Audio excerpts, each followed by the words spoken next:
عليكم ورحمة الله وبركاته. النهارده معاينة جديدة معانا المهندس أحمد اللي كنا ادينا له البسات بتاعتنا، وكنا جبنا له عربية قبليها كانت كيا ريو خدناها منه، فهو باع البسات وبيدور على العربية لانسر. احنا دلوقتي في مول العرب، فهو جاب عربية من على النت فيها خبطة من قدام، فكشف في مكان أو حاجة زي كده. طبعا التقييم من عدمه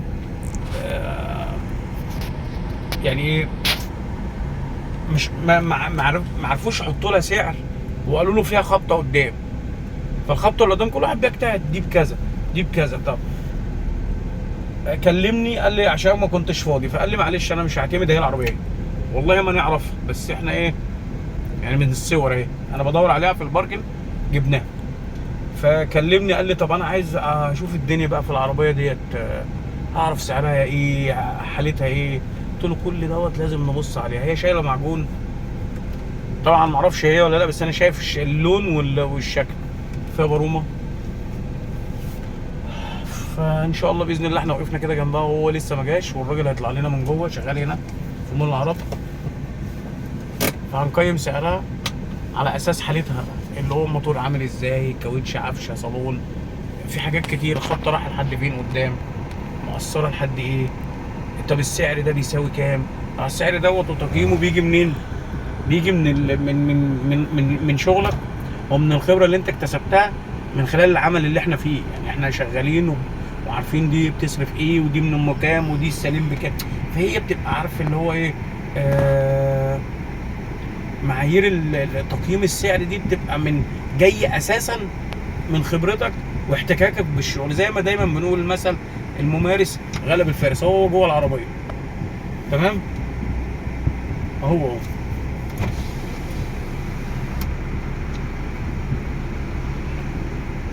المهندس احمد كلمك؟ المهندس احمد كلمك؟ المهندس احمد كلمك؟ يبقى مش انت حبيبي، مش هي. فهنشوف بقى العربيه التانيه فين. بالصدفه انا معاكم وانا بتكلم وهو نزل من العربيه دي، مش العربيه اللي قايل عليها، بس في عربيه تانيه هندور بقى عليها. احنا كده ركننا جنبها وهنكمل كلام بعد ما نبص على صلاه على النبي صلى الله عليه وسلم. ولكم شيروا، خليكم متابعين معانا لحد ما نشوف العربيه دي اللي احنا بنبص عليها دلوقتي. معانا المهندس احمد، طبعا انتوا فاكرينه اهو. هندسه عامل ايه؟ اخبارك ايه حبيبي؟ العربيه اهي، هو كان قايل لك، هو الراجل ما كدبش يعني، بس العربيه فيها فردتين، البطاحات هنا فيها شغل، الفردتين الخبطه من جوه. طبعا احمد ركوبه يعني انا برضو عشان عملته عارف هو هيركب ايه. هي سعرها حلو، هي 8 صح؟ 2008 دي 2006 2006. فالعربيه فيها شغل زي ما انتم شايفين، الجنب اهو تخبيط، القايم ده فيه شغل، في بوهيه. عربيه لا شقيانه. بص العربيه هتبهدله. انا قلت له دي هتمرمطك حرفيا.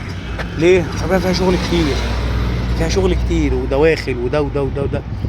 فلا انا مش سعر هحطه واحط بقى الفلوس. يعني انا برضو هكمل لكم الكلام واحنا ماشيين برضو عشان ما نزعلوش. احنا ما جبناش نمره، ما جبناش حاجه، ما قلناش احنا فين. يعني هو ممكن يكون بيشتري حاجه من هنا المكان اللي انا فيه. فالعربيه لا مش حلوه. هنكمل كلام واحنا ماشيين مع بعض وافهمكم وجهه نظري. دي ممكن تيجي مع صنايعي، ليه بقى؟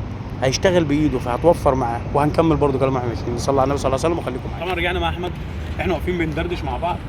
هو بيدور ايه، انا فاهم وجهه نظره، بس انا عارف هو ركوبه ايه اكتر منه. هو صديق قوي يعني، خد البسات انت صرفت 60,000 صح؟ النهارده عربيه زي ديت يا عم ب 220، هناخدها ب 200، هنبقى ناصحين وخدناها ب 200 منه. 200 وممكن ينزل على 200 كمان. تمام؟ انت بقى من النوع اللي ايه، لو سمع تزييقه بيروح عايز كام، هيقول له مثلا 10,000. يعني هو في المعامله ايه، حد هتتخض من العربيه اللي وراك دي، بس بعد ما تخلص فيديو لازم تبص. بورش ما شاء الله. طب والله لا تجيبها للناس. ما شاء الله. نعمل زوم عليها. ما شاء الله. بس تعالى هنا بقى. ربنا يوعدنا ان شاء الله. تمام. عبد الرحمن بيحب الحاجات دي، صوتها بس اللي لفت نظري وانا بتكلم. ما شاء الله. ف هو ركوبه هيبقى زي ما انا بقول لكم كده، هيصرف كتير. يبقى هو وصل بمصاريفه، حط له 50,000 30,000 عشان ايه؟ هو عربيه برضه فيها عيب، وصل له ل 270 ل 280 بعد ما عملنا. طب ما انا بقى بالنسبه له هو شراء العبد ولا ربيته. هي دي مش هتتباع، لا هتتباع، بس ممكن ياخدها حد فني متخصص شغلته، اللي ده هيحطه 50 وهو يحطه 20، بس هيطلع عربيه احلى منه من ابو 50، ان هو مش شغلته. فاحمد انا بقول له ركوبك خد حاجه سليمه زي البسات اللي جبتها لك، زي الكيا ريو اللي جبتها لك، برضه كنا شفنا ليبرتي، يعني احنا لينا تجارب مع بعض كتير. هو الموضوع بفضل الله ما بينتهيش في اول معامله، لا هو ممكن عايز يركب تاني بيرجع لخالد تاني، لان هو ما خسرش مع خالد بفضل الله، كسب مش الفلوس، لا كسب ان هو راح بباله ومرتاح واخد انا عارف اللي في العربيه ايه. يعني انا كنت بتحايل عليه اديني البسات صح بتاعتي هي باسمي وهو باعها من ورايا، بس مش مشكله برضه هجيب لك حاجه ثانيه احلى باذن الله رب. تمام. فهي دي وجهه النظر اللي انا بتكلم فيها معاهم عشان برضه الناس تقتنع بيها وممكن تطبقها معاه، يعني تطبقها في حياتها تمشي بيها تنجح. ممكن الناس بتشوفنا من حتت تاني صح كده؟ طبعا صح. يعني احنا جربنا كام تجربه مع بعض بتاع 4 أو 5 عربيات، كل ما بنخش دي كذا دي كذا. فانا ان شاء الله برشح لك العربيه اللي هي البروتين اللي بقول لك عليها دي، لو موجوده ما اتباعتش، هي عربيه بره وجوه، برضه هنشوف خطواتها وهننزلها ان شاء الله مع الفيديو ده. خلاص تمام ان شاء الله، ونحاول ندوس على نفسنا شويه، لو بقينا اي حاجه مش مشكله. ماشي تمام باذن تمام الله. بس ده برضه نصيحه لحد نجيب حاجه سليمه. اللي زي احمد عنده شغل مش فاضي، فهو انا هشوف شغلي ولا هجري بقى عند الصناعيه. فانت مش بالظبط، فانت مش هينفعك كده، انت هينفعك ان انا ادور وامشي هدي صيانتي وشكرا لكده. انما في حد تاني يبقى قاعد برضه كل فوله وليها كيالها، وفي ناس فاضيه ده شغلته. يعني انا ده شغلي، بمسك اروق اظبط، وبرضه بقيت يعني ما بحبش ادرس حاجات فيها هاريه كتير. تمام. ونصلي على النبي صلى الله عليه وسلم وخليكم متابعين لحد ما نجيب لاحمد ان شاء الله حاجه كويسه ويطلع معانا تاني ويتكلم عشان المره دي هو مصدوم العربيه دي باذن الله. ان شاء الله ربنا يعوض علينا خير ان شاء الله ان شاء الله. تمام. صلى على النبي صلى الله عليه وسلم. احمد مشي واحنا دلوقتي ماشيين رايحين نبص على عربيه تانية خالص، بس يعني هحكي لكم قصتها. بس موضوع احمد كل شخصيه بتختلف عن الثانيه، يعني كل واحد ليه ركوب. انا بعمم فكره لو عربيه فيها اي حاجه هو خد الفكره دي وشاف العربيه قال لي سعرها حلو طبقها، بس الفكره دي ما تمشيش معاك، لان كل شخصيه بيبقى استخدامها غير الثانيه. يعني احمد استخدامه ده راجل انا اتعاملت معاه وعارفه ان هو راجل مثلا هيروح لحد يقول له جنيه، حقيقي انا شفته قدامي هيطلع الجنيه وخد، فدي مش هتمشي معاك بالطريقه دي. جنيه خد هتلاقي نفسك صرفت ثمن العربيه دي وما لقيتش النتيجه اللي انت عايزها. فلا الشخصيه دي ما ينفعش. يمكن كان محمد اللي انا جبت له عربيه من دمنهور كنت عنده النهارده ماشي العربيه فيها حته تمشي معاك، لان راجل فاهم عارف هيعمل ايه. مش بقول ده مش فاهم وده فاهم، لا فاهم في الحته دي متمكن في الحته دي، هيسلك فيها بمعنى ادق وبمعنى اصح. ففي ناس مين هيعمل ايه، ده راجل عنده شغل مش فاضي، يعني راجل مهندس بيروح الصبح شغله بيجي، فمش هيعرف يعمل حاجه، ولو عمل هيستنزف مصاريفه ومش هيعرف يوقف العربيه دي على حاله. العربيه فيها حاجات كتير ومعيوبه، بعد اللي هيتصرف مش هلاقيه. فحته بقى دي بتتقيم ازاي، او زي ما انا قلت بتيجي ازاي ان انا افهم اقول ده يعمل ايه وده يعمل ايه، من معاملتي مع الشخصيه، بعيد بقى عن الفحص وبعيد عن الشطاره لا دي بتبقى خبره الحياه بقى، ان انا اتعاملت مع ده وشفت قبل كده نماذج ناس اتمرمطت قدامي وانا اتمرمطت ازاي عشان اتعلم دوت، فاهمين ازاي؟ فمين يعمل ايه دي بتيجي منين؟ من الاحتكاك بتاع ده شغلي انا فاهمه ومحتك بيه وممارسه على طول كل يوم. فهي الحته دي اللي ربنا سبحانه وتعالى ميزنا بيها، ان انا ما احطش اي حد في اي حاجه، هي المصلحه هتمشي والشغل والبيع والكلام ده قلته كتير قبل كده. مصلحه لا، ما عنديش الحته دي. انا عندي اللي انا ابقى بشتري لنفسي حقيقي مش كلام، بس اهم حاجه ما حدش يتضر، لان هو اتعاملنا كذا مره هو ما يعني حته العربيات دي هو بياخد يركب وخلاص على كده، بس بيصرف جامد. هو واخد عربيه بس صارف 60,000 وانا مصدقه، انا كنت عامل كل حاجه في العربيه. صرف بقى في ايه؟ دي يا باشمهندس مش عارف ايه نغيرها، اصل دي مش عارف ايه هو عايز يظبط عربيته، انا فاهم عايز يخليها احسن عربيه، بس مصاريف مش يعني ملهاش داعي، فدخله في 60. ما بالك بعربيه مدلدله ودنا زي دي ووقعه وبركه، ايه اللي هيعمله؟ هيروح في داهيه. فاحنا خلينا بقى نشوف العربيه دي ان شاء الله، وان شاء الله تطلع من نصيبه. انا بتكلم بتلقائيه، ما حدش يمسك عليا في الكلام، انا بتكلم بطبيعتي وانتوا كلكم اخواتي طبعا. تمام. فان شاء الله هنوصل ليها، وبرضه هتكلم تاني عن الموضوع دوت. حبيت بس ايه اوضح عشان احنا واقفين ناس كتير بتبص، وناس ممكن حد يقول لك ما تصورش، ممكن حد يقول لك ممنوع الكلام ده، فاحنا ما بنحبش لا نسمع كلمه ولا نسمع حد كلمه.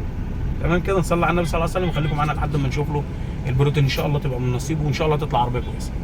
احنا بنتفرج على العربيه اللانسر هنبص على بروتين واحنا بناخد البسات. احنا اتفرجنا على البسات وجربناها واقفه بره، هنبص عليها كمان واحنا طالعين عشان ده فيديو وده فيديو. فدي البروتين بصينا عليها هي فيها اجزاء بره رشه، الموتور تمام، دواخل كلها سليمه، سقف الكابوت وشنطه اساسي، الباب ده رش رفرف حاجات كده فيها. المهم احنا هنطلع نجرب العربيه دي وهنشوف الدنيا فيها وهنشوف ادائها عامل ازاي. تمام. انا بالنسبه لي لما ارشح له حتى لو العلامه او الماركه اختلفت بس حاجه سليمه، ودي نصيحه مني لاخواتي اللي لسه جداد، في فلوس اركب حاجه عدله ما تعيبش قلبي. تمام، دي وجهه نظر انا بقولها عشان اللي قدامي بيبقى لسه يعني لسه جديد، علاقته بالعربيات بتبقى علاقه سطحيه، فمحدش يشتغل الجديد هيخليه فين وفين لما يعمل طقم تقيل هيغير زيت الحاجات ديت. هنطلع نجرب وخليكم متابعين معانا. يلا يا باشا. تمام يا بابا. طبعا احنا بنعمل تيست درايف للعربيه البروتين، وده مهم جدا، ويمكن الكلام ده بقوله مرارا تكرارا. انا لما بركب عربيه وبمشي وبدوس عليها وتكييف شغال واللي قلت قبل كده تاني برضه، يعني بيبان معايا حاجات كتير، بيبان معايا فتيس، بيبان معايا حراره، بيبان معايا كفاءه موتور من غير ما يعني هكشف بار. ماشي، ببص انا على كبس الموتور من الدواره بتاعته بتسمعه بتعرف الموتور دوت. يعني انا امبارح بتفرج على بسات بفضل الله سبحانه وتعالى، ولا بالريحه العادم عرفت ان المكنه خفيفه، ريحه الزيت، فانت مناخيرك كمان بفضل الله شغاله، بس لما بيكون عندك خبره. فالعربيه ما شاء الله لا قوه الا بالله، احنا بنجرب فيها دلوقتي، الصاج كشفنا عليه وهنخلص. انا دي بالنسبه لي فرده الكاوتش بالنص، مش عشان مدحت جنبي انا بتكلم كده، انتوا عارفين ان انا صريح في السوق، اللي قدامي بقول له كذا ما بيهمنيش. يا باشا والله وكلمتك واحده مش كلمتين. حبيبي. فالعربيه دي ما شاء الله، والكلام ده انا بقوله عشان الناس اللي معايا تتعلم وتستوعب. انت لسه جديد وبادئ، او عندك شغل مش فاضي، لا شراء العبد ولا ربيته شوط صيانه والكلام دوت، واتعامل مع حد كويس. كله بيعمل سيرش على الجروبات، الوحش دلوقتي بيتفتح طبعا، والمحترم بتلاقي الناس كلها بتشكر فيه طبعا. فدايما النصائح بنقدمها في وسط الكلام زي كده بالظبط. ان شاء الله هنجرب العربيه وهنشوف هو هيستوعب الكلام في السعر ولا ايه الدنيا. باذن الله نستوعب منك يا استاذ خالد اي حاجه. احنا عينينا ليك والله يا باشا، ما تحرمش منك مكانك وتحت رجلك اي حاجه. الله يبارك لك ووسع عليك. نورنا والله. الله يبارك لك ووسع، ربنا يبارك خاطرك يا رب. صلى على النبي صلى الله عليه وسلم ولايك وشير، وخليكم متابعين معانا لحد ما نشوف الدنيا فيها. رجعنا بعد ثالث يوم من العربيه المنصر. طبعا احمد زي ما انت شفت، احمد عارفين لسه بقول له دلوقتي الناس عرفتك تمام على القناه عندنا. غير كذا عربيه وبيغير، يعني ممكن شهر سنه بمزاجه. فالحمد لله الفكره اللي احنا قلناها بتاعت المنصر، هو لما كان جايبها عشان السعر، فلما جيت ممكن الفلوس كانت مش مظبوطه، مش مظبطه معايا يعني من الاخر، والدنيا مش بس لما جيت قلت له لا دي مش هتنفعك، لازم تغير الفكر دوت عشان العربيه دي مش هتنفعك، لان انت ركوبك ركوب معين. فالحمد لله قد كان توفقنا في العربيه البروتين. واحمد كلمته بصراحه، يعني هو قال لي انت شايفها صح حلوه وصح؟ قلت له قال لي خلاص يلا بينا. اتكلنا على الله ولسه كاتبين العقد بتاعها دلوقتي. واحمد هيحكي كده في السريع ايه اللي غير كده في العربيه. وهو احنا الحمد لله احنا اشتريناها بالتليفون. عم خالد جه شافها طلع جربها، خد عم خالد الفلوس، عم خالد جه خلاص دي ثاني يوم دفعنا الفلوس، مضينا العقد خلاص، ناخد العربيه ونتكل على الله. وبكره ان شاء الله هيستلم بقيه الورق بتاعه والمخالفات والاجراءات الباقيه ان شاء الله باذن الله تتعمل. فدي اللي بيبقى فيه جديه، يعني احمد فيه جديه. يلا هي العربيه اللانسر وشفنا حاجه ثانيه قبلها؟ اللانسر بس. قبل كده احنا كنا شفنا كام عربيه ساعه الليبرتي كلمتك قبل كده على الليبرتي وعلى الجيب بس. فالحمد لله ربنا وفقنا. نصلي على النبي صلى الله عليه وسلم وعليكم السلام. خليكم متابعين معانا بفضل الله. الجد يعجب اي حد، هو الراجل تمام، يلا بينا يلا بينا الحمد لله. ومدحت بس هو زي ما قلت لكم مش موجود، مش اللي هو صاحب المكان صاحب المعرض، والحمد لله توفقنا فيها، وربنا بيعطرنا في الناس المحترمه والناس الكويسه، والعربيه جميله، وربنا رب يملى له بركه ويديله خير ويكفيه شرها. وهنبص عليها بصه برضه عشان يبقى ايه، شفنا العربيه من بره كده. احنا عملنا تيست درايف امبارح والنهارده الحمد لله خلصنا. صلى على النبي صلى الله عليه وسلم وعليكم السلام. خليكم متابعين معانا لحد ما نبص عليها. ماشي، نعمل عقد. دي العربيه اهي من بره تمام. احنا يعني بفضل الله ممكن بنتناقش في الاوراق زي ما كنا بنتناقش كده انا وهو. عايز عقد، هي العربيه 2008 عقدها ما بيبقاش غالي، فممكن هو هيخليها شويه، هي عاجباه، فلو هيخليها شويه العربيه اهو ممكن نعمل عقد. هبيع الغماز دوت كان قال لي موجود اللي في الرفرف ده. اهي العربيه من بره طبعا شفتوه من جوه، نبص عليها بصه تاني. لا ممكن توكيل، رخصه طويله، في رخصه سنتين. اهي العربيه من جوه اهي، ربنا يا رب يديله خير ويكفي شرها. اهي ما شاء الله لا قوه الا بالله. دي احسن مليون مره من العربيه اللانسر اللي كان فيها قدام وفيها جوه وموتور مش حلو. فده الفكر الصح. مين زي ما بقول يركب ايه، مين يركب ايه. هي العربيه حتى لو فيها شويه حاجات حاجات تافهه ما تذكرش، انما راكب عربيه ما شاء الله على فيها مثبت سرعه وجنوط وسبويلر ورا فابريكا. لا عربيه حلوه. تمام، نصلي على النبي صلى الله عليه وسلم. وده كان اخر فيديو للباشمهندس احمد. الف مبروك يا هندسه الله يبارك فيك يا عم خالد. حبيبي، الف مبروك، ربنا يملى لك بركه ويديك خير ويكفيك شر. ده المفتاح بتاعها اهو، حبيبي يا عم خالد. دور بقى يا باشا واتكل على الله. دي عربيته، ربنا يا رب يملى له بركه. صلى على النبي صلى الله عليه وسلم وخليكم متابعين معانا دايما في جديد. ده كان اخر فيديو البروتين.